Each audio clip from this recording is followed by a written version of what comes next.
খবর 24 সাথে আপনাকে স্বাগত। নতুন নতুন খবর জানার জন্য আমাদের চ্যানেলে চোখ রাখুন। 24 সাথে আপনাদের স্বাগত। ঝাড়খণ্ডের রাজনীতিতে নয়া মোড়। মুখ্যমন্ত্রী পদ থেকে ইস্তফা দিলেন হেমন্ত সোরেন। সে রাজ্যের নতুন মুখ্যমন্ত্রী হিসেবে চম্পাই সোরেনের নাম ঘোষণা করা হয়েছে। হেমন্ত সোরেন সরকারের মন্ত্রিসভায় পরিবহন দপ্তরের দায়িত্ব সামলেছেন চম্পাই। এবার গোটা রাজ্যের দায়িত্ব তার কাঁধেই। কিন্তু কেই চম্পাই সোরেন? মুখ্যমন্ত্রী হিসেবে হেমন্ত সোরেনের স্ত্রী শপথ নিতে পারেন। গত কয়েকদিন ধরেই এমনটাই জল্পনা ছিল, কিন্তু শেষমেশ ঝাড়খণ্ডের মুখ্যমন্ত্রী হিসেবে চম্পাই নির্বাচিত হলো। ঝাড়খণ্ডের টাইগার হিসেবে পরিচিত চম্পাই সোরেন। অর্জুন মুন্ডা সরকারের গুরুদায়িত্ব ছিলেন তিনি। একাধিক কঠিন পরিস্থিতি মোকাবেলার অভিজ্ঞতা রয়েছে চম্পাই সোরেনের।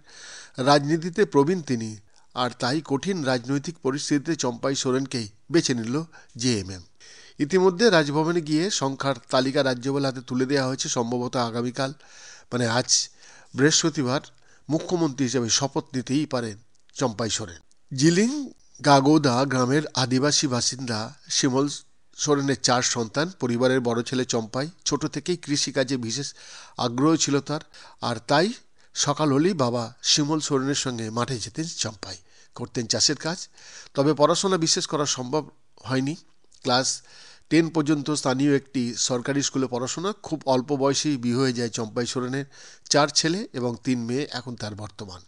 বিহার থেকে ঝাড়খণ্ডকে আলাদা রাজ্য করার দাবিতে জোরদার হয় আন্দোলন। সেই সময় শিবু সোরেনের সঙ্গে আন্দোলনে সামিল হন চম্পাই। কিছুদিনের মধ্যেই শিবু সোরেনের বিশ্বস্ত হয়ে যান চম্পাই সোরেন। সবার কাছে টাইগার নামেই পরিচিত হন। চম্পাই সোরেনের সেরাকালা আসন থেকে উপনির্বাচনে নির্দল বিধায়ক হয়ে তার রাজনৈতিক জীবন শুরু করেন এবং তারপরে তিনি ঝাড়খণ্ড মুক্তি মোর্চায় যোগ দেন। আর এরপরেই রাজনৈতিক জীবন শুরু হয় তার। 7 বারের বিধায়ক। দীর্ঘদিন হেমন্ত সোরেনের ঘনিষ্ঠ হিসেবে কাজ সামলেছেন মন্ত্রিসভার গুরুদায়িত্ব।